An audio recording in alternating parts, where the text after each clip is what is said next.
The first coherent thought Aaron had upon the curse taking hold was, "This is undignified." One moment he was Aaron, the North Claw King, 28 years old and already a decade into a reign that had made older alphas flinch at the mention of his name. The next he was shorter and significantly fluffier. The witch, Lyra, had cackled as the world warped around him, her final words echoing with infuriating glee. "You think yourself a wolf? A predator? Let's see how you fare as man's best friend." He should have seen it coming. Lyra's coven had petitioned for sanctuary in the North Claw territories 3 years ago, and he'd denied it. A political decision, one of 1,000 he'd made in a week. But for her, it was the death of her sister, who'd been caught between rival packs with nowhere to hide. He hadn't known that then. He knew it now, in the way her eyes burned with grief as much as rage, in the way her curse felt less like revenge and more like a lesson. He'd tried to lunge, to rip the curse from her throat before it settled, but his powerful legs had buckled, twisting into something new. His roar of fury had come out as a confused woof. The sky had opened up then, drenching his suddenly golden fur in a miserable, chilling torrent. He was in a different world. A human world. The scents were all wrong. Acrid exhaust, wet asphalt, the cloying sweetness of discarded food. And he was a dog. A golden retriever, if the reflection in a puddle was to be believed. A creature whose primary purpose appeared to be smiling inanely and fetching things. The indignity was a physical weight. He, Aaron, who had stared down krakens and negotiated with ancient dragons, was now in danger of being run over by a metal box on wheels that smelled of stale coffee and desperation. He huddled in an alleyway, shivering, his wolf, the proud ancient spirit within him, whining in utter humiliation. It was used to being a 10-foot-tall direwolf capable of snapping trees. It was now inhabiting the body of an overgrown teddy bear. Worse than the form, worse than the rain and the noise and the overwhelming stench of this alien world, was the silence. The pack bond, the invisible, constant thread that connected every alpha to his people, a low hum of belonging that had been the background noise of his entire life, was gone, severed, like a limb torn away. To his pack, he knew with a sickening certainty, he would simply be gone, as if he had never existed. The curse hadn't just stolen his body, it had erased him. That's when she found him. The metal box, which he now understood was called a car, pulled to the curb, its lights cutting through the gloom. A woman got out. She wore a dark uniform that did little to hide the powerful lines of her body or the exhaustion etched on her face. Her scent hit him first, a complex and intoxicating mix of rain, gunpowder, coffee, and a deep, buried sadness that felt like coming home. His inner wolf, the one that had been sulking for the past hour, sat up and tilted its head, its tail giving a tentative, traitorous thump against the wet pavement. "Mate," it whispered in his mind, a single word that shattered his world far more effectively than the witch's curse. No, it couldn't be. His fated mate was not a human. His fated mate was certainly not a human who was currently staring at him with a mixture of pity and exasperation. "Oh, for crying out loud," she muttered, her voice rough but warm. "You're going to get yourself killed out here, dummy." She approached slowly, holding out a hand. Aaron's instinct was to snarl, to show her the king she was dealing with. A pathetic yip escaped his throat. She knelt, her knees getting soaked on the grimy asphalt, and looked him in the eyes. Her own were the color of moss after a storm, guarded but kind. "Hey, buddy, you lost?" He was the Alpha King of the North Claw Dominion. He was never lost. He was strategically repositioning, but all he could do was shiver. She sighed, a sound that seemed to carry the weight of a long, thankless day. "All right, come on. You can't stay out here." She coaxed him toward her car, and against every regal alpha instinct he possessed, he went. The moment her hand touched his wet fur, a jolt, warm and electric, shot through him. His wolf practically purred. He was so going to have words with his wolf when he was back in his own body. She helped him into the back of the car, on a blanket that smelled faintly of her. "Don't you dare shed on my seats," she warned, though her tone lacked any real heat. "I'm naming you Biscuit, because you look like a big, dumb, fluffy biscuit." Aaron, the scourge of the western wastes, the uniter of the fractured packs, laid his head on his paws as the car moved. His mate thought he was a biscuit. This was going to be a very, very long 6 months. Her apartment was small, clean, and smelled overwhelmingly of her. It was a fortress of solitude, he realized. There were no pictures of family, no trinkets from friends, just stacks of books, a well-worn couch, and a single, sad-looking plant in the corner. She was alone. He felt a pang of something fierce and protective in his chest. "Okay, Biscuit," she said, toweling him off with a surprising gentleness. "The rules are simple. You don't chew my shoes, you don't pee on the floor, and you don't, under any circumstances, get on the bed." He gave her what he hoped was a dignified glare. She just laughed, scratching him behind the ears. His legs started thumping uncontrollably against the floor. Mortifying. The first few days were a masterclass in humiliation. The food she presented him with was a bowl of dry, crunchy pebbles. Kibble, she called it. He who feasted on roasted boar and aged venison was expected to eat kibble. He'd stared at it in disgust, only to be met with her stern look. "Eat it, you freeloader. It's grain-free." His hunger eventually won out. It was crunchy. And if he was being honest with himself, which he absolutely was not, it wasn't terrible. The second indignity was the leash. She clipped a strap of nylon to a collar around his neck and led him outside to relieve himself in public. He was a king. Kings did not relieve themselves in public while attached to a leash. Yet there he was, circling a sad patch of grass next to a fire hydrant, his wolf whining about the lack of privacy. But the worst part, the absolute nadir of his existence, was the nights. Noah was a cop. She worked long, brutal shifts, and she came home smelling of the city's grime and despair. She would collapse on the couch, kick off her boots, and sigh. And then she would talk to him. At first it was just idle chatter. "Long day, Biscuit. Some idiot tried to rob a donut shop with a water pistol." But as the weeks wore on, the walls she kept up so carefully during the day began to crumble in the quiet of her apartment. She'd sit on the floor, leaning against his side, her fingers stroking through his fur. And she'd whisper her secrets into his golden coat. "My partner, Liam, he died 2 years ago," she told him one night, her voice thick. "It was my fault. I went left, he went right. I should have been the one." Her tears soaked into his fur, and a pain that had nothing to do with his curse lanced through him. He rested his head on her lap, letting out a soft whine, wishing he could tell her it wasn't her fault, that he could hold her and absorb her grief. All he could do was be a warm, furry presence. He learned about her childhood in foster care, her fear of being forgotten, her loneliness that was so vast and deep it felt like an ocean. He learned that she checked under the bed and in the closet every night before she went to sleep, a habit from a childhood spent waiting for monsters that were all too real. He learned that she pretended to hate cheesy romance movies, but secretly watched them when she thought no one was looking, crying at all the right parts. And he sat through every single one. He had opinions. The male lead in the one about the baker was an absolute fool who deserved nothing. He, Aran, was falling in love with Noah Mercer.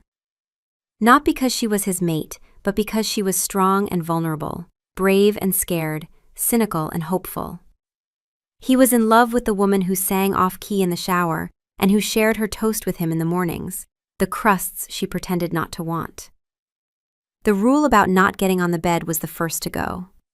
It happened after a particularly bad nightmare left her crying out in her sleep. He jumped onto the mattress without a second thought, nudging her with his nose until her eyes fluttered open. She just stared at him for a moment before wrapping her arms around his neck and burying her face in his fur. "Don't tell anyone you saw that, Biscuit," she'd whispered. From then on, he slept at the foot of her bed, a silent, furry guardian. His wolf, which had initially been furious about the situation, was now a complete and utter simp. "Our mate is sad," it would project into his mind. "Lick her face, it helps." Aaron would refuse. "It is undignified." But sometimes, when her breathing was hitched with unspoken fears, he would creep up and rest his heavy head on her chest until her heartbeat evened out. He was her dog, and he had never been happier. Or more miserable. Because with every secret, every tear, every moment she trusted him completely, the lie he couldn't correct grew heavier. She thought she was alone with a dog. She wasn't alone at all, and someday she would know that, and the thought of what it would do to her kept him awake long after she'd fallen asleep. The night the curse broke was like any other. It was the end of his 6th month, though he hadn't been counting. A chilly autumn rain pattered against the window pane. Noah had come home late, exhausted and smelling of damp wool and victory. "We got him, Biscuit," she'd announced, dropping her keys in the bowl by the door. "The guy who's been hitting the convenience stores. He was dumber than a box of rocks. Literally tried to hide behind a cardboard cutout of a celebrity. I cannot make this stuff up." She'd eaten a bowl of cereal for dinner, shared the last soggy bits with him, and then collapsed into bed. He'd taken his usual spot at her feet, a warm, solid weight in the darkness. She'd mumbled something in her sleep and rolled over, one arm thrown over his back. The warmth of her, the scent of her, was his entire world. He drifted off to the sound of her steady breathing, his kingly duties a distant, hazy memory. Pain was what woke him. It was an agonizing, searing fire that started in his paws and shot up his legs. It felt like his bones were being snapped and reset, his muscles tearing and reforming. He bit back a scream, which came out as a strangled whimper, not wanting to wake her. The world was twisting, stretching. His fur receded, replaced by skin. His muzzle shortened, his spine straightened. The change was 1,000 times more violent than the first one.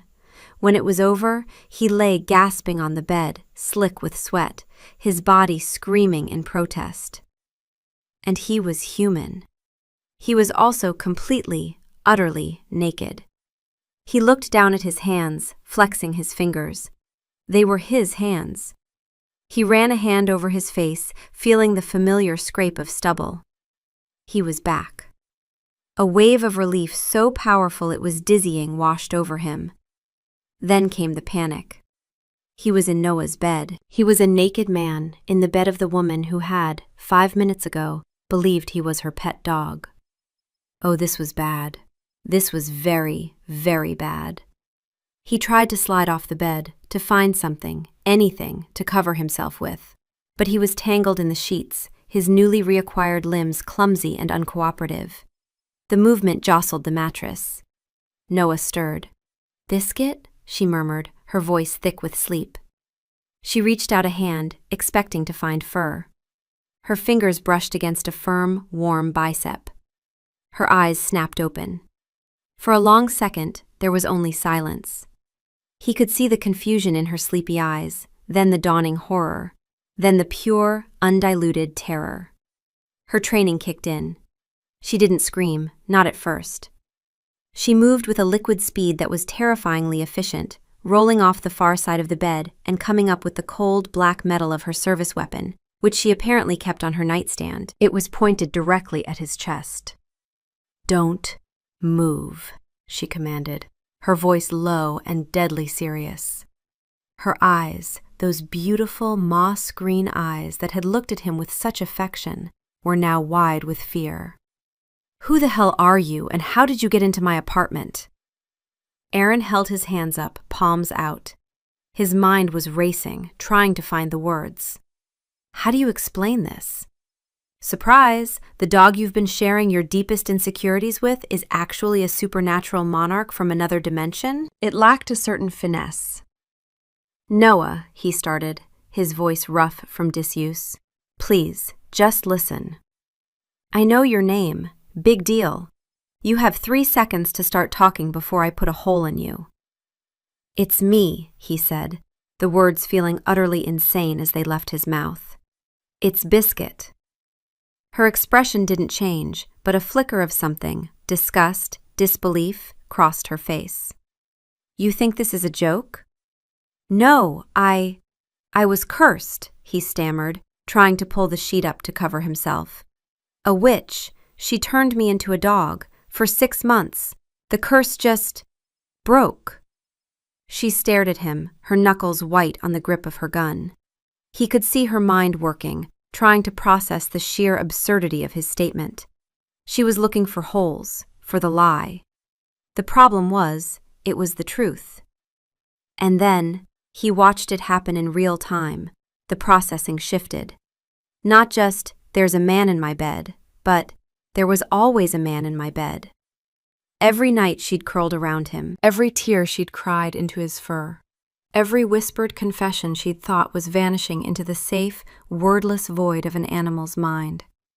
It had all been heard. By a man. A man who was looking at her right now with those golden brown eyes that knew exactly what she sounded like when she cried in her sleep. "You know everything," she whispered. It wasn't a question. "I know you're afraid of thunderstorms because your foster father used to lock you in the closet during them," he said softly, desperate for her to believe him. "I know you keep a picture of your partner, Liam, in your locker because you can't bear to look at it at home. I know you hum Dancing Queen when you think no one can hear you." Each secret landed like a stone dropped into still water. Her face went pale. The gun didn't waver, but her hand started to tremble. He could see it, the exact moment the fear of a stranger was overtaken by something worse, the sheer burning mortification of being completely, utterly known by someone she'd never chosen to let in. Every ugly, unguarded, private moment she'd thought was hers alone. Gone. Witnessed. She wasn't angry. She was exposed. Stripped bare in a way that had nothing to do with the naked man in her sheets, and everything to do with the walls she'd spent a lifetime building, now rubble at her feet. "Get out," she said, and her voice didn't shake with rage. It shook with the effort of holding herself together. "Noah, please." "I need you to leave," she said, and it was quieter this time, almost a plea. "I can't. I need to think. I need to process this. I just need you to not be here right now." He scrambled to obey, pulling on the rough-spun trousers and tunic that were the traditional garb of his people. They'd materialized at the foot of the bed, a final parting gift from the curse, feeling utterly alien in her small, modern bedroom. He wanted to explain, to make her understand that he'd been as trapped as she was. But he could see it in her eyes. She didn't blame him. She just couldn't look at him. Not yet. Not while the echo of every whispered secret was still hanging in the air between them. Dressed, he turned to face her. "Noah, I swear I never meant for this to happen. Please," she said, and the word broke in the middle. "Just go." He walked to the door, every step feeling like a failure. He paused with his hand on the knob, looking back at her. She was still standing there, gun lowered now, pointed at the floor. She wasn't crying. She was just standing very, very still, like someone trying to remember how to breathe. He had done this to her. Not through malice, not through choice, but it didn't matter. The one person in any realm he would die to protect, and he had shattered her armor without ever meaning to. He opened the door and stepped out into the hallway, the lock clicking shut behind him like a final judgment. He was Aaron, the Alpha King, and he had just been asked to leave by his mate. His wolf howled in misery inside his head. This was so much worse than being a dog. Aaron didn't leave town. He couldn't. It was a physical impossibility, like trying to command his own lungs to stop breathing. His wolf, a frantic, miserable beast now that it was back in its proper housing, was clawing at the inside of his ribs, demanding he go back. "Our mate is alone. She is afraid. Fix it!" It was a constant, pounding drumbeat in his skull. Fix it. But how? He couldn't exactly knock on her door with a bouquet of roses and an apology card that read, Sorry I was secretly an enchanted magical king while you thought I was a golden retriever named Biscuit. There wasn't a greeting card for that, he checked. He found a dingy, pay-by-the-week motel on the edge of town. The room smelled of stale smoke and regret, a fitting atmosphere for his current state of mind. The mattress sagged, the television only got 3 channels, and the shower produced a lukewarm trickle. It was a palace compared to the silence of her locked door behind him. His first move was to try and establish some semblance of normalcy, or what he assumed passed for it in the human world. He needed money. His pockets contained nothing but lint and the lingering scent of Noah's apartment. He tried to get a job. This proved difficult. His resume, if he were to write one, would include subjugating rogue packs, negotiating territorial disputes with mountain giants, and expert-level brooding. None of these were listed as desirable skills on the application for a job at the local coffee shop. The interview was a disaster. So, Mr. Aaron, the pimply teenage manager had said, peering at him over his clipboard, where do you see yourself in 5 years? Aaron had stared at him blankly. Ruling the Northern Hemisphere with a just but firm hand? The manager had not been amused. He was politely and quickly shown the door. Defeated, he did the only thing he could think of. He sold the single piece of value he had, a small, intricately carved signet ring he wore on a chain around his neck. It was the mark of his lineage, a priceless artifact. The pawn shop owner gave him $300 for it. The shame burned hotter than any furnace in his kingdom's forges. With a small cushion of cash, he began his campaign. He couldn't storm the castle, so he would lay siege. A very gentle, pathetic siege. He learned her schedule. He knew she got coffee from the same place every morning at 6:15 a.m. before her shift. The next day, he was there. He stood by the counter, pretending to study the menu, his heart hammering against his ribs like a war drum. She walked in, looking tired but determined, her hair pulled back in a tight ponytail. She didn't see him at first. She ordered her usual, black, 2 sugars. When she turned to wait, her eyes met his. She froze. All the color drained from her face. For a moment, he saw something flash across her expression. Not hostility, but a raw, startled vulnerability. Like someone who'd been caught without their armor. Then she pulled herself together with the speed of a woman who'd spent her whole life learning to rebuild walls on the fly. Her face went carefully, professionally, blank. She turned her back on him, picked up her coffee when it was called, and walked out without a single word. It was like being stabbed. He did it again the next day, and the day after that. He never approached her, never spoke. He just stood there, a silent, looming presence, letting her know he wasn't leaving. He was no longer the alpha king demanding fealty. He was just a man, hoping for a sliver of the affection she had given so freely to a dog. He saw her around town. He'd be walking down the street, and her patrol car would drive by. She never looked at him, but he could feel her eyes on him. He felt her awareness like a physical touch. One afternoon he saw her responding to a call, a fender bender. She was calm, authoritative, handling the 2 irate drivers with an ease that spoke of years of practice. He watched from across the street, a lump forming in his throat. He was proud of her. The emotion was so fierce, so pure, it took him by surprise. He wasn't proud of her as a king is proud of a subject. He was proud of her the way a man is proud of the woman he loves. He had to do more. Just being there wasn't enough. He needed to show her who he was, the man, not the king or the dog. He thought back to the things she'd whispered to him, the little things. He remembered her complaining about the wobbly railing on the steps up to her apartment building. It was a small thing, but it annoyed her daily. One night, armed with a toolbox he'd bought with his dwindling ring money, he went to her building. Under the cover of darkness, he worked silently, tightening the bolts, reinforcing the wood, making sure it was solid and secure. He was gone before the sun rose. The next day, he watched from his usual spot across from the coffee shop. He saw her walk up her steps, her hand automatically going to the railing. He saw the flicker of surprise on her face when it didn't wobble. She stopped, ran her hand over it, a small, confused frown on her face. It was a tiny victory, but it felt monumental. He kept doing it.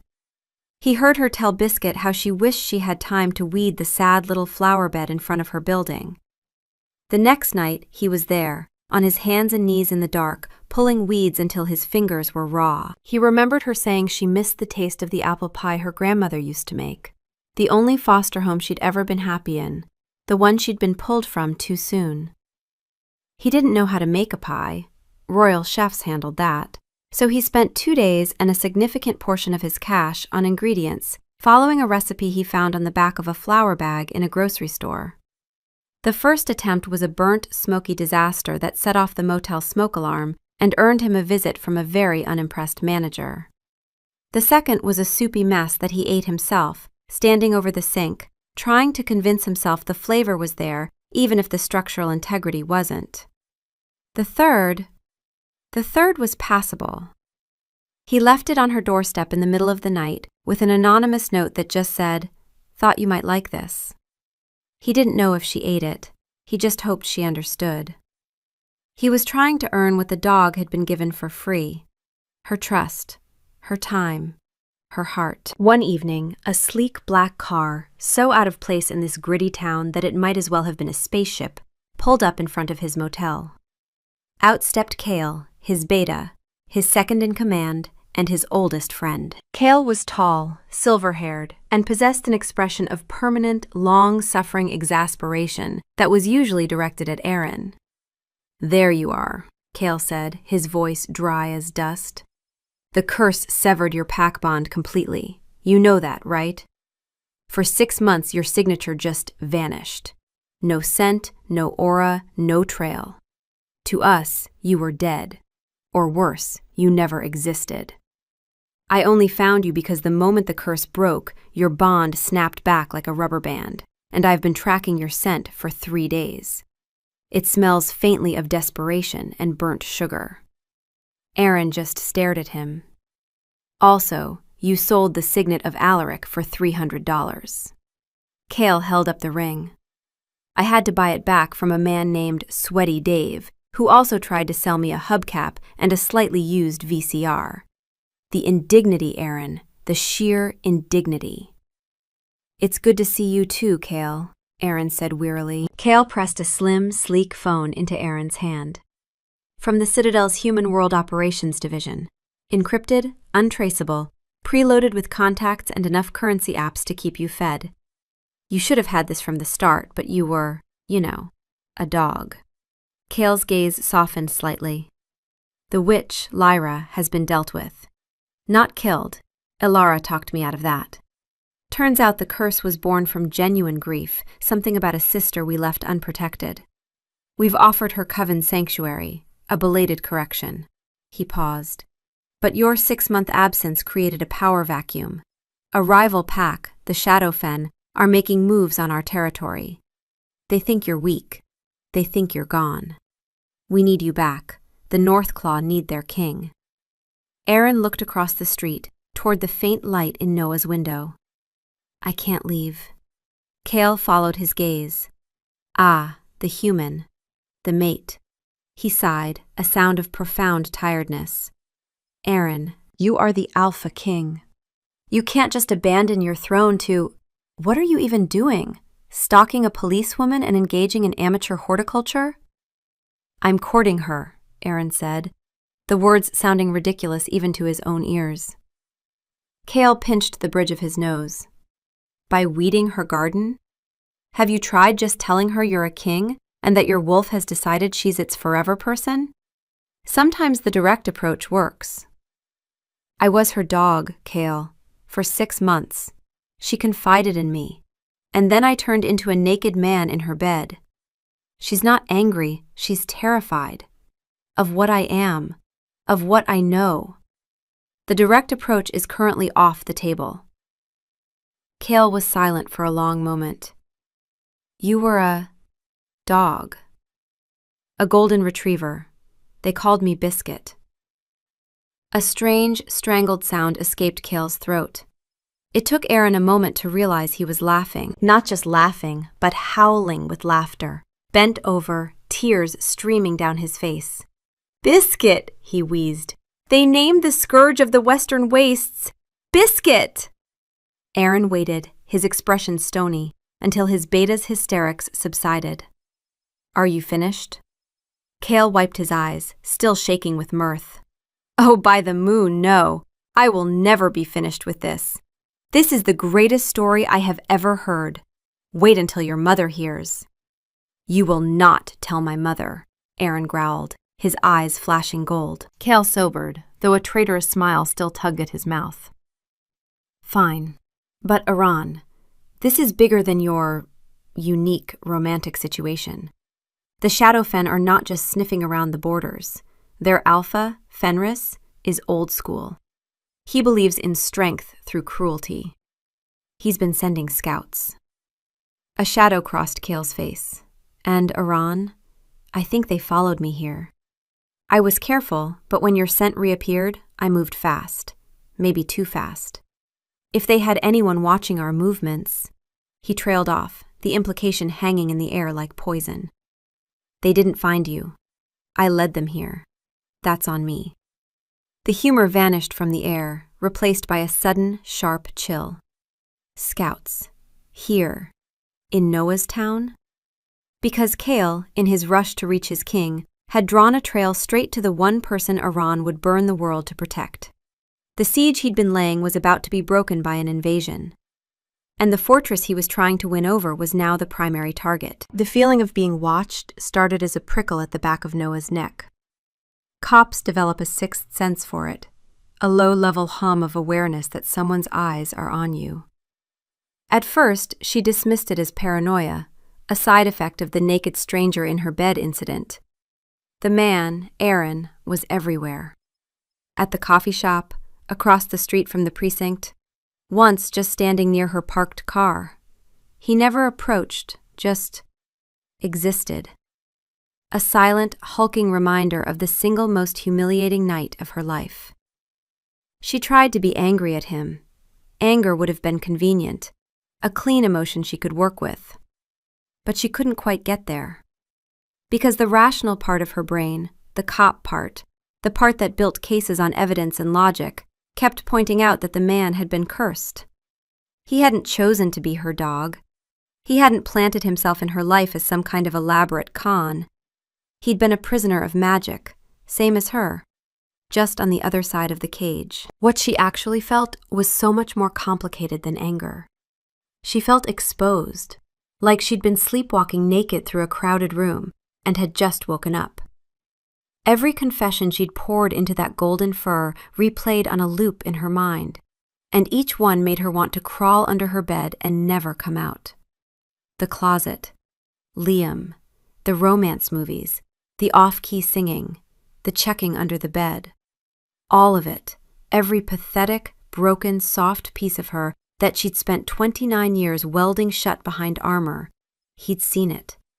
Not because he'd stolen it, but because she'd handed it over willingly, thinking she was alone. And that was the part she couldn't forgive.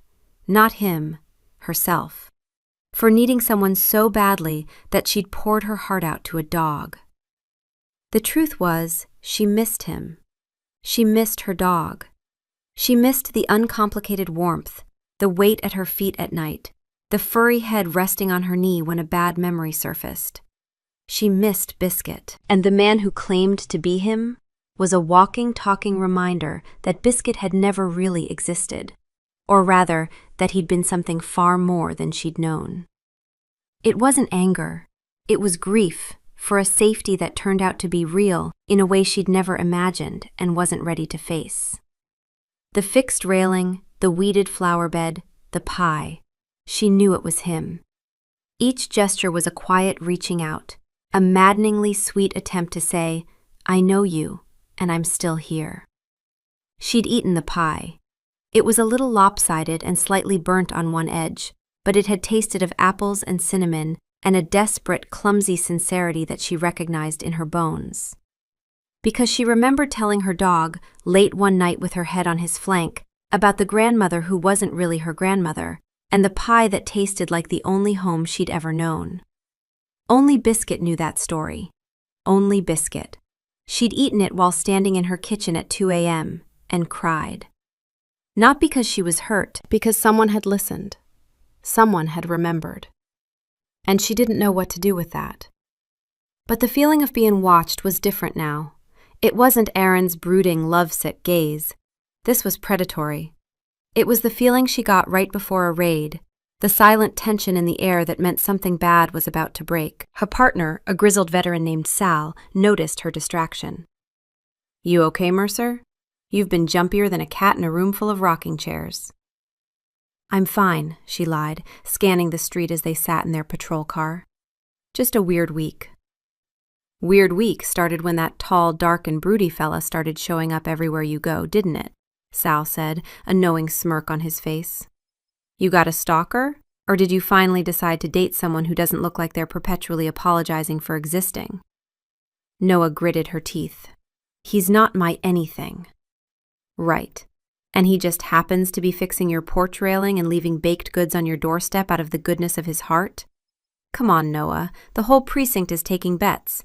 I've got $50 on him being a Russian spy who fell for his target." "You'd lose," she muttered, more to herself than to him. A Russian spy would be less complicated. The feeling intensified over the next few days, a flicker of movement in an alleyway. A car that seemed to be on her tail for a few blocks before disappearing. She ran the plates. They came back stolen. She was being hunted. But why? She was a good cop. But she hadn't made any enemies that would warrant this level of sophisticated surveillance. It had to be about him. It had to be about Erin.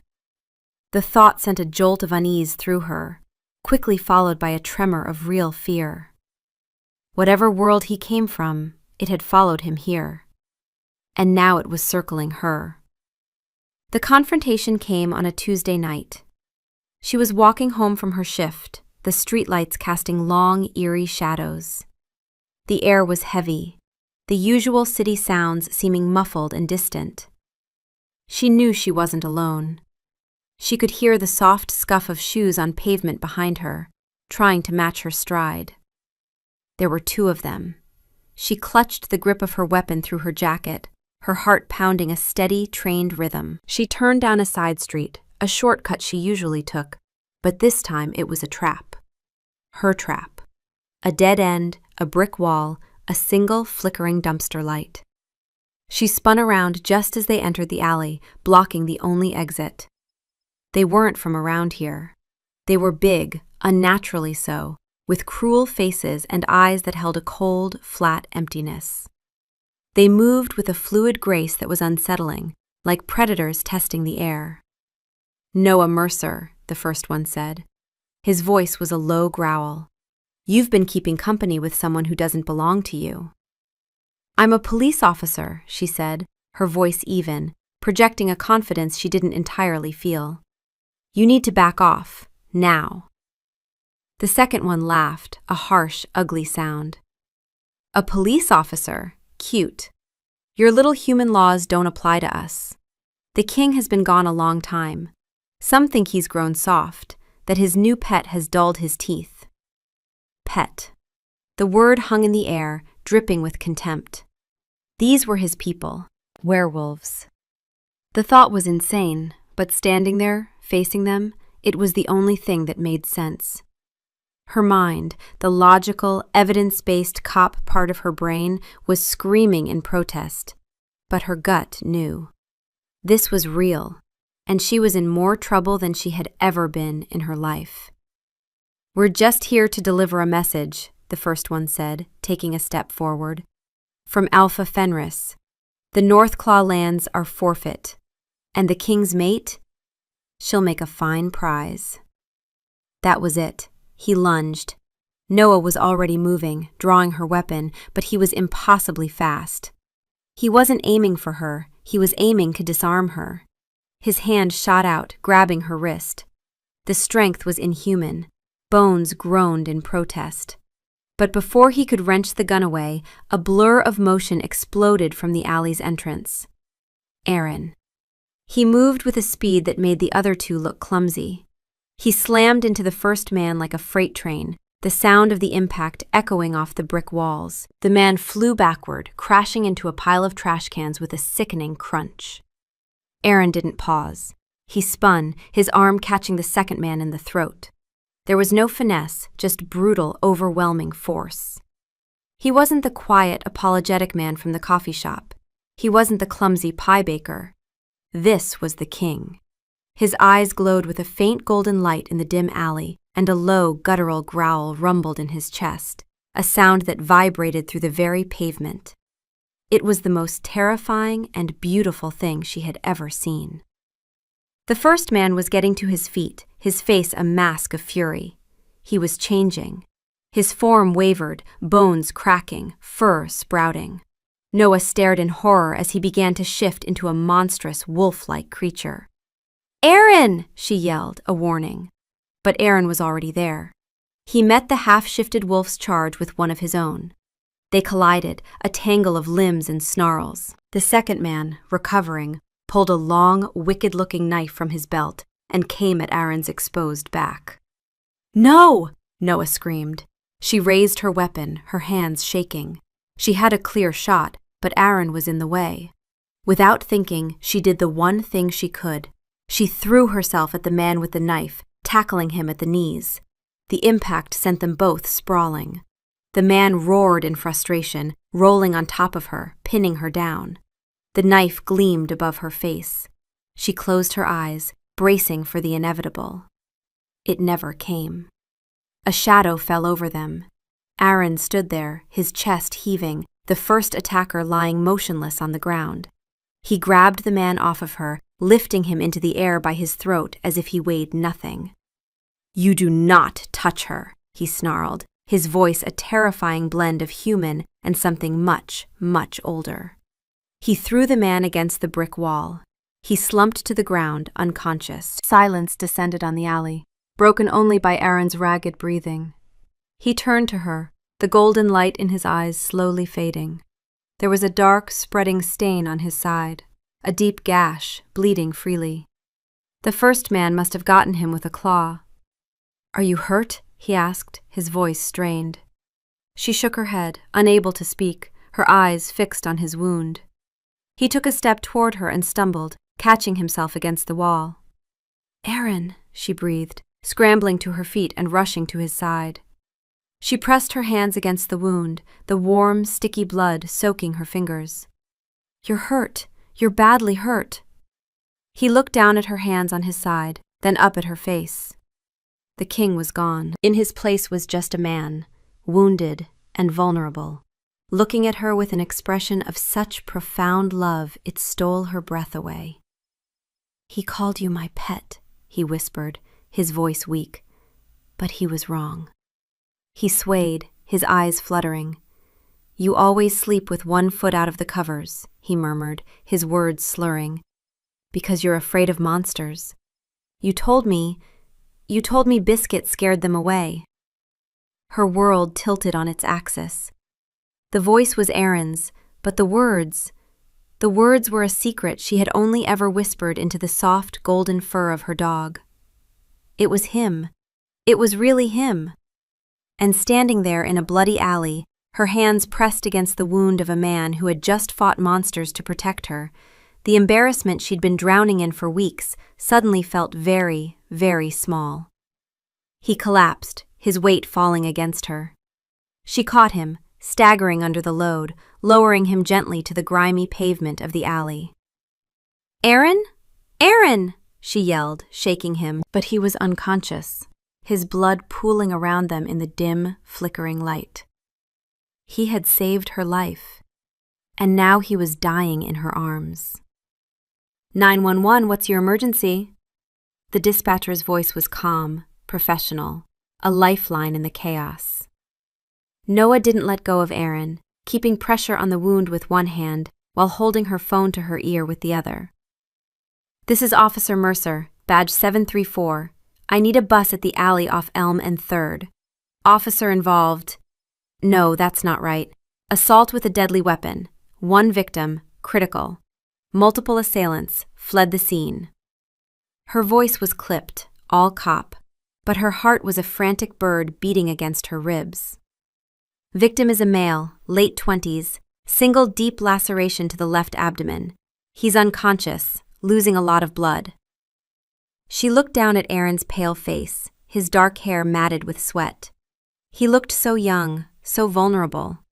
Not like a king, like a man who had thrown himself in front of a monster for her.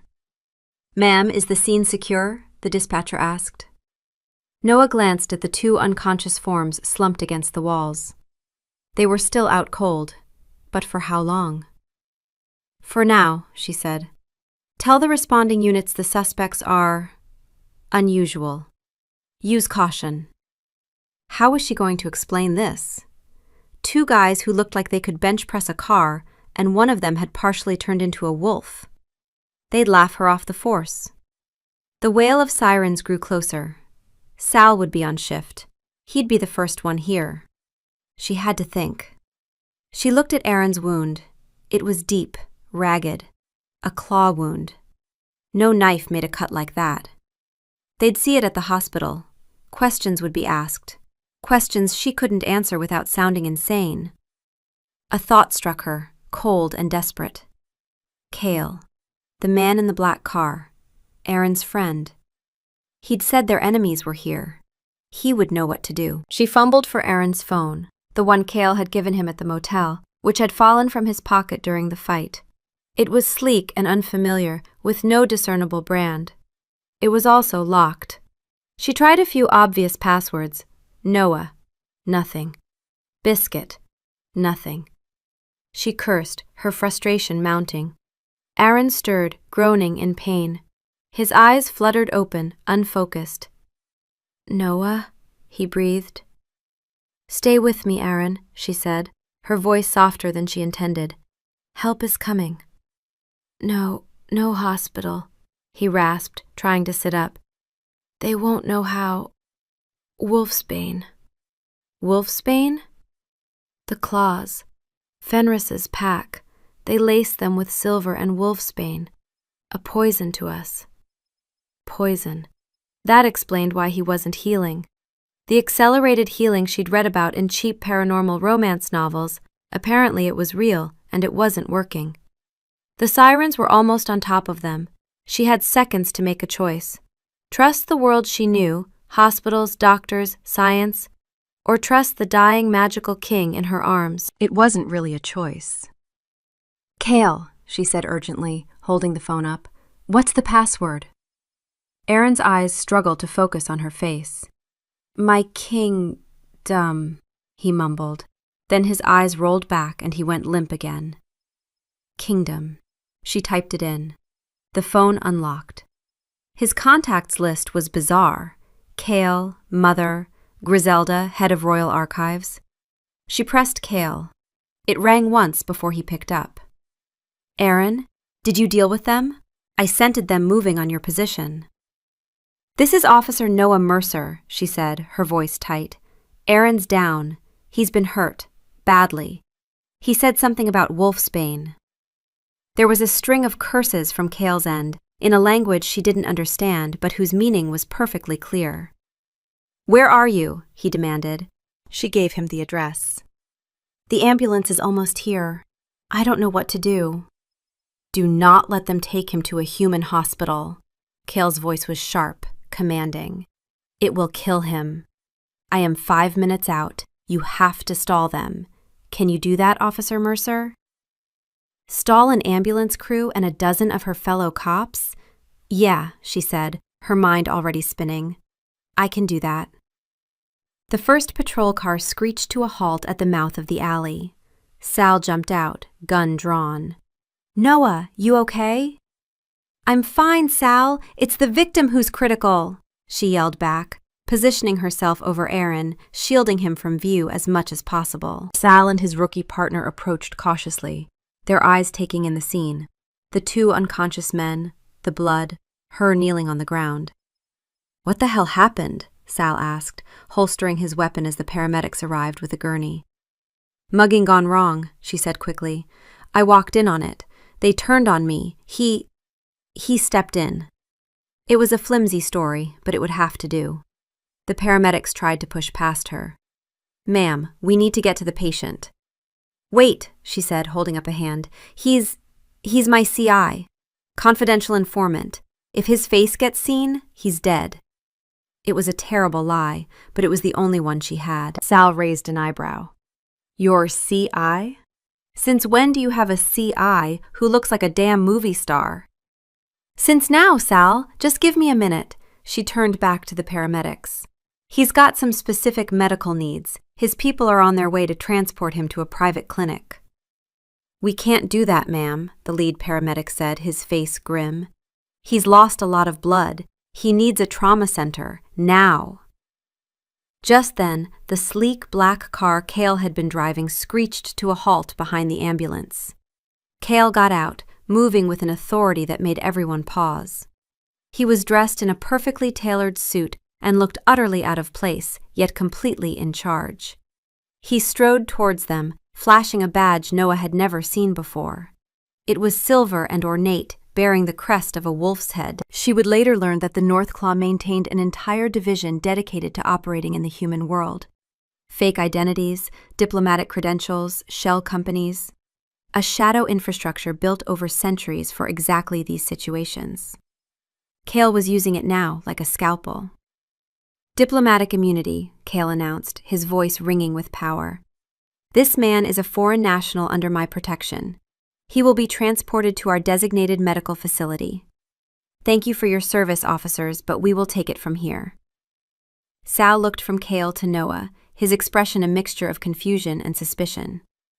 "Noah, what is going on?" She looked at Sal, her old friend, the man who had her back for years, and she lied to his face.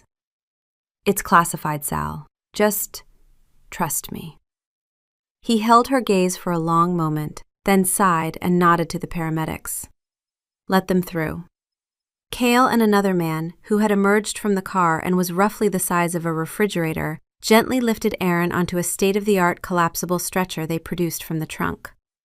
As they carried him away, Cale paused beside her. "Get in the car, Officer Mercer. He will ask for you when he wakes."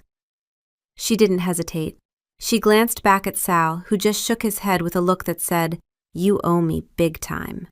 Then she followed Cale. The two unconscious werewolves were already being loaded into a second black van that had appeared out of nowhere. His people were efficient. The inside of the car was silent as they sped through the city, heading for the outskirts. Noah sat in the back, her hands still stained with Aaron's blood. She felt numb, detached. The events of the past hour were playing on a loop in her mind, a surreal horror film starring her. Werewolves, magic curses, alpha kings, biscuit. It was all too much. They arrived at a private airfield she never knew existed. A small, luxurious jet was waiting, its engines already whining. They carried Aaron aboard and placed him on a bed in a private medical suite that looked more advanced than any ER she'd ever seen. A woman with silver hair and calm, intelligent eyes was already preparing an IV. "The antidote is ready," she said to Cale. "His alpha blood is fighting it, but the silver is the real problem. We need to get it out of his system." Noah stood awkwardly in the doorway, feeling useless. Cale turned to her. "Thank you, Noah, for what you did." "Is he going to be okay?" she asked, her voice small. "He is strong," Cale said. "His wolf is strong. And he has something to fight for." He looked pointedly at her. "He will be fine." The jet took off, a smooth, powerful ascent that pressed her back into her plush leather seat. She was leaving her world behind, flying into his. She looked out the window at the shrinking lights of her city, her home. She felt a pang of fear, of uncertainty. Then she looked at the medical suite, at the man lying pale and still on the bed, the man who had been her dog, the king who had bled for her in a dirty alley. The fear receded, replaced by a quiet, fierce determination. She didn't know what this new world held. She didn't know if she was ready to be fully seen by another person, or if the embarrassment would ever fully fade. But as she watched the steady rise and fall of his chest, she knew one thing for sure. She wasn't going anywhere. The journey passed in a blur. Noah didn't sleep. She sat by Aron's bedside, watching the woman Cale called Ilara work. She moved with quiet efficiency, administering vials of glowing liquids, chanting in a low, melodic language, and placing cool compresses on his forehead. The wound on his side, which had been an angry, blackened gash, slowly began to close, the flesh knitting itself back together with an unnatural speed. It was magic. Real, tangible magic. And it was saving his life. Cale sat across from her, his earlier exasperation replaced by a somber watchfulness. He answered her questions, his voice low. He told her about their world, hidden in plain sight, about the pacts, the hierarchy, the ancient laws.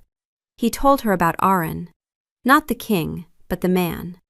He told her about Aron's father, a great but stern ruler who had died when Aron was barely 18, leaving a boy to shoulder a kingdom. He told her about the immense pressure he'd been under ever since. A decade of proving himself to alphas twice his age who saw a young king and smelled weakness. He told her about his deep-seated loneliness, a king surrounded by subjects but with no equals. He never let anyone in, Cale said, his gaze on his friend. Not really. He built walls around himself to project strength. Being with you, as Biscuit, it was the first time in his life he was loved for just being, not for what he was or what he could do. You scratched him behind the ears and shared your toast and talked to him like he mattered, not because he was the Northclaw king, but because he was there. Do you understand how devastating that is for a man who has never had that? The words hit her harder than any physical blow. She had been so consumed by her own exposure that she hadn't thought about his. He'd heard her secrets, yes, but she had been the first person to ever see him without his crown, without his title, without the weight of a kingdom pressing down on his shoulders. She'd loved the version of him that nobody else had ever met. And he'd been just as trapped as she was, forced to receive love he couldn't acknowledge, hearing her pain and being unable to do anything but rest his head on her lap and hope it helped. Her embarrassment, which had been a wall, didn't crumble. It just became less important, smaller than what it had been hiding underneath, which was the terrifying, undeniable truth that she had fallen in love with her dog, and her dog had fallen in love with her, and neither of them had been wrong. When Aron finally woke, the jet was beginning its descent. His eyes fluttered open, the gold flecks in their brown depths clear and sharp. They found her immediately. "Noah," he breathed, his voice hoarse. She was at his side in an instant, her hand finding his. His skin was warm. "Hey," she said softly. "Welcome back." A faint smile touched his lips. "Am I still in trouble?" She managed a small, watery laugh. "Let's just say you're on probation. A very strict probation." He squeezed her hand. "I'll take it." They landed in a world of impossible beauty. The airfield was carved into the side of a mountain, overlooking a vast, mist-shrouded valley. Towering pines, larger than any she had ever seen, blanketed the landscape. In the distance, clinging to the mountainside, was a sprawling citadel of dark stone and timber, its towers scraping the clouds. It looked like something from a fantasy novel. The Northclaw Dominion. His kingdom. The air was different here, clean, crisp, and alive with the scent of pine and damp earth, and something else, something wild. As they disembarked, a crowd was waiting. Dozens of people, all with the same alert, watchful eyes, the same undercurrent of contained power she'd seen in Aron and Cale. They bowed their heads as Aron appeared, a murmur rippling through them. "The king returns." An older woman, regal and imposing with silver-streaked dark hair and Aron's same intense eyes, pushed through the crowd. This had to be his mother. Her face was a mask of worried authority, but the moment she saw Aron, safe and on his feet, albeit leaning on Cale for support, The mask cracked, revealing pure, unadulterated relief. "Aaron," she said, her voice thick with emotion as she embraced him. Then her eyes fell on Noah, standing awkwardly to the side. The warmth in her expression cooled several degrees. "And who," she asked, her tone dripping with ice, "is this?" "Mother," Aaron said, his voice firm despite his weakness. "This is Noah Mercer, my mate." A collective gasp went through the crowd. The Queen's eyes widened, her gaze sweeping over Noah from head to toe, dissecting, judging. Noah felt like a microbe under a microscope. She straightened her shoulders, lifted her chin, and met the Queen's stare head-on. She'd faced down armed felons and stern judges. She would not be intimidated by supernatural royalty. A slow, grudging respect dawned in the Queen's eyes. "I see," she said, the words clipped. But there was something else there, something beneath the frost, a flicker of recognition. Not of Noah, but of the defiance. Aaron's mother was looking at a woman who stood her ground, and despite herself, she approved. The next few weeks were a whirlwind of recovery and adjustment. Aaron healed quickly, his alpha physiology, free of the poison, working its magic. Within days he was walking on his own, the wound a faint silvery scar on his side. But his recovery was the easy part. Noah's adjustment was harder. She was given lavish quarters in the citadel, with a balcony that overlooked the entire valley. The view was breathtaking, but it felt like a gilded cage. The pack treated her with a strange mixture of reverence and suspicion. She was the king's mate, a figure of prophecy, the one who would complete their alpha. But she was also human, a fragile, scentless outsider. They were polite but distant. Whispers followed her down stone corridors. She ate her meals in a great hall with hundreds of pack members. The food was exquisite, but the silence whenever she spoke was deafening. Cale had helped handle the practical wreckage of her departure.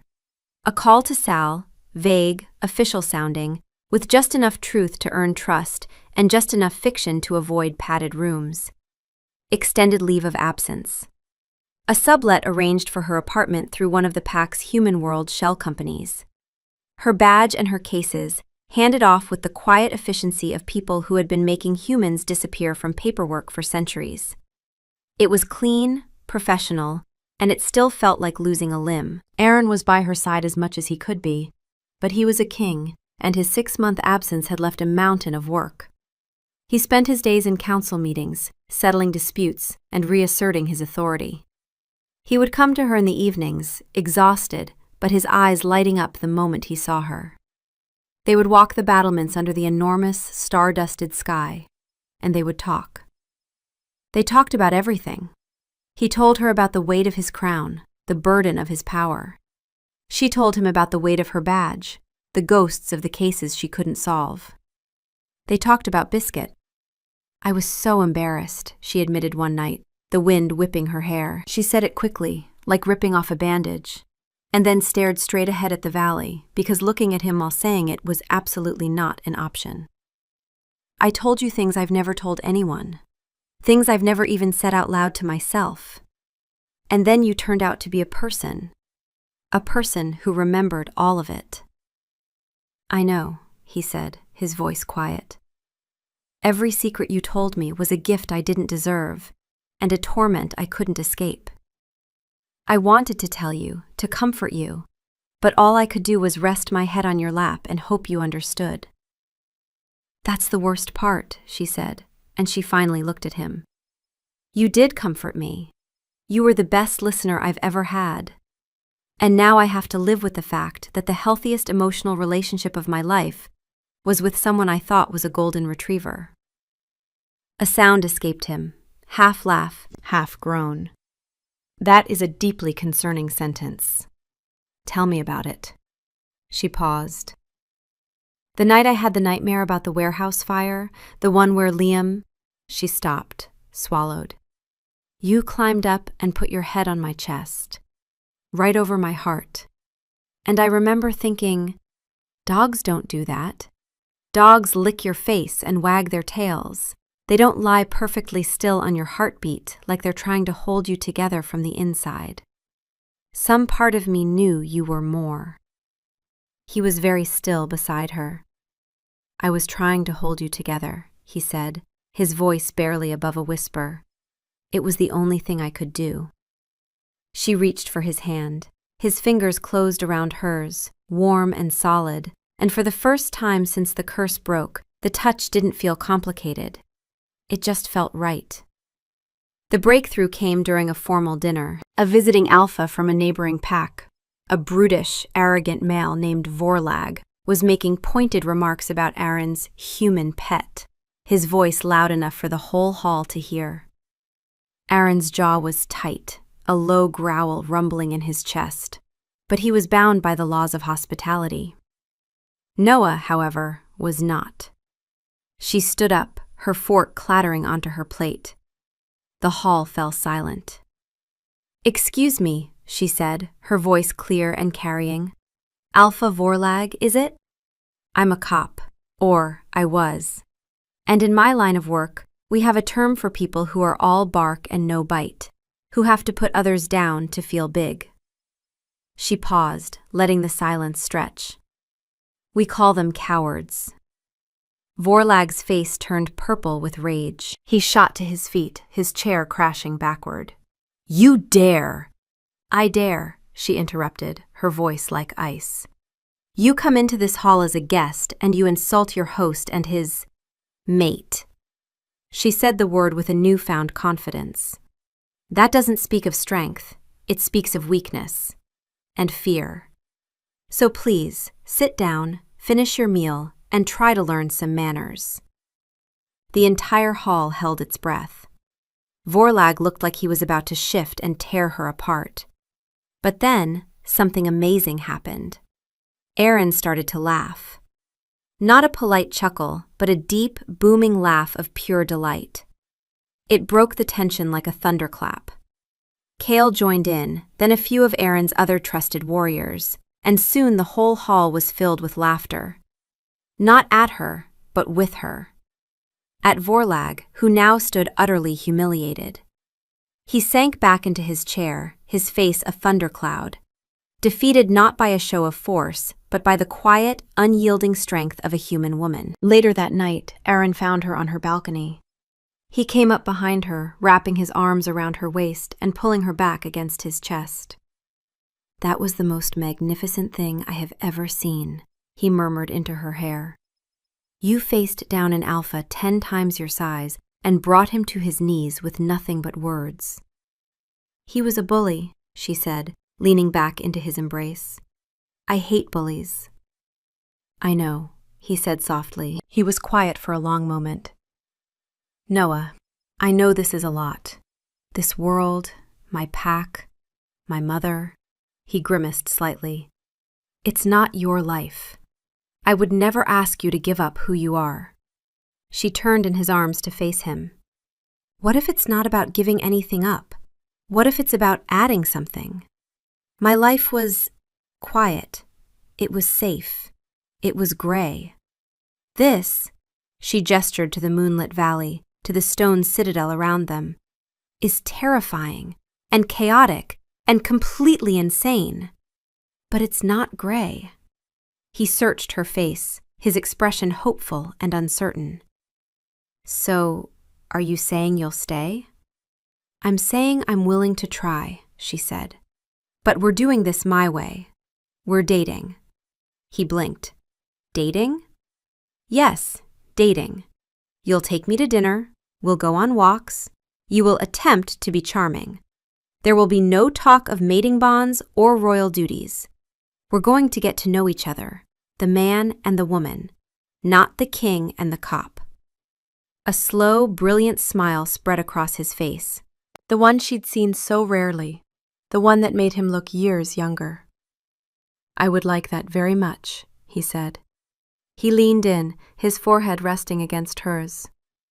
"So, for our first date, have you ever ridden a direwolf under a full moon?" She laughed, the sound bright and free in the quiet night. No, but I'm willing to learn. As he looked down at her, the fierce cop who had saved him, the woman who had faced down his mother and humbled a rival alpha, he knew he was the luckiest king, the luckiest man, in any world. His wolf, for once, was silent, not with anxiety or longing, but with a deep, purring contentment. It was home. Epilogue. 3 years later. The great hall of the North Claw Citadel was a cacophony of cheerful chaos. Pack members mingled, laughing and talking, while children in various states of half-shift chased each other between the long tables, yipping and giggling. At the head table, Aran, the Alpha King, was trying very hard to maintain a regal posture, while a 2-year-old with his dark hair and Noah's moss-green eyes systematically smeared mashed sweet potato into his very expensive black tunic. "Liam," Aran said with the strained patience of a man pushed to his absolute limit, "the tunic is ceremonial. It is not a napkin." The boy's name had been Aran's idea. He'd brought it up one night, quietly, almost shyly, while Noah was heavily pregnant and complaining that her ankles had been replaced by cantaloupes. "Liam," he'd said, not looking at her, tracing a pattern on the bedspread. "If it's a boy." She'd gone very still. "You want to name our son after my dead partner?" "I want to name our son after the man who kept you alive long enough for me to find you," he'd said, finally meeting her eyes. "The man whose memory made you the person I love. He matters. He should always matter." She'd cried for 20 minutes. He'd held her and said nothing, because after 2 years together he'd learned that sometimes holding was the whole job. The pregnancy itself had been a source of considerable anxiety for the royal healers, who had never dealt with a human-wolf pairing before. Elara had monitored every stage, eventually declaring with academic fascination that the alpha bloodline breeds true regardless of the mother's species. The mate bond adapts the child's development to accommodate both lineages. In practical terms, this meant Noah had experienced a perfectly normal pregnancy with one exception. Her son had hiccuped in the womb so hard it registered on a seismic monitor in the healer's wing. The toddler, whose wolf form was a small, dark-furred pup with oversized paws and his mother's fierce green eyes, giggled and held up a fistful of orange mush. "Biscuit!" he declared proudly. Aaron sighed and looked at his mate for help. Noah was trying and failing to hide her laughter behind her hand. She wore a simple, elegant dark blue dress, but the silver badge of the newly formed Citadel Guard was pinned at her hip. She'd refused to be a queen who just sat on a throne. She'd built their law enforcement from the ground up, blending human forensics with werewolf tracking skills. Crime in the Dominion had dropped by 70%. She'd also called Sal the day after she'd settled in and told him everything. He'd been silent for a full minute, then said, "So the Russian spy thing was actually less weird than the truth." Huh. He now visited twice a year, ostensibly as a diplomatic liaison, which mostly meant he drank mead in the Great Hall and taught young wolves how to play poker. "He's got you there, Your Majesty," Noah said, her eyes twinkling. "It does look like a biscuit now." Kale, sitting on Aaron's other side, choked on his wine. He'd never quite gotten over the biscuit story, and the fact that Aaron's own son had resurrected the name was a source of endless joy for him. "The boy has a point, my king. The resemblance is uncanny."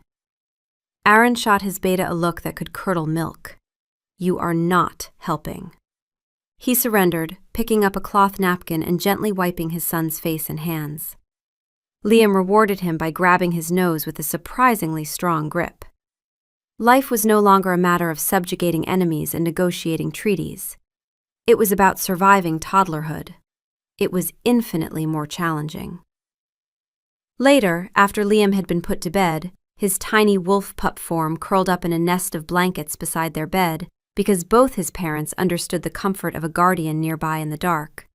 He and Noah stood on their balcony. The chill night air was a welcome relief. "You know," Noah said, leaning against him as he wrapped his arms around her. Sal sent me a message today. He's retiring. He said to tell the Russian spy that he still owes him $50. Aaron chuckled, the sound a low rumble in his chest. I should send him a Royal Treasury bond. That might cover it. Don't you dare. He'd have a heart attack. She was quiet for a moment, watching the moon rise over the peaks. Do you ever miss it? The quiet?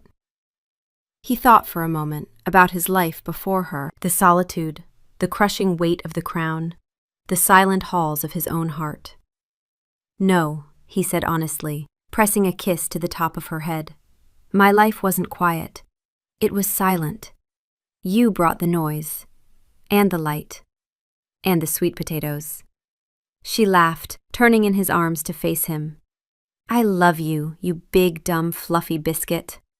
I love you, my fierce, beautiful, terrifying cop, he replied, his voice thick with an emotion that still, after all this time, took him by surprise.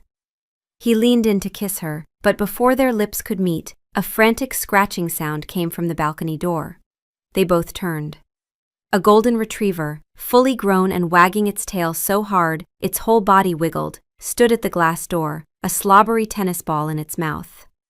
It was the dog they'd adopted a year ago, a rescue from the human world that Noah had insisted on. His name, much to Aaron's eternal chagrin, was Biscuit II. Aaron looked at the dog. He looked at his wife, who was grinning. He looked at the life they had built, a chaotic, messy, beautiful tapestry of two worlds woven together. He sighed, a long-suffering sound that held no real complaint.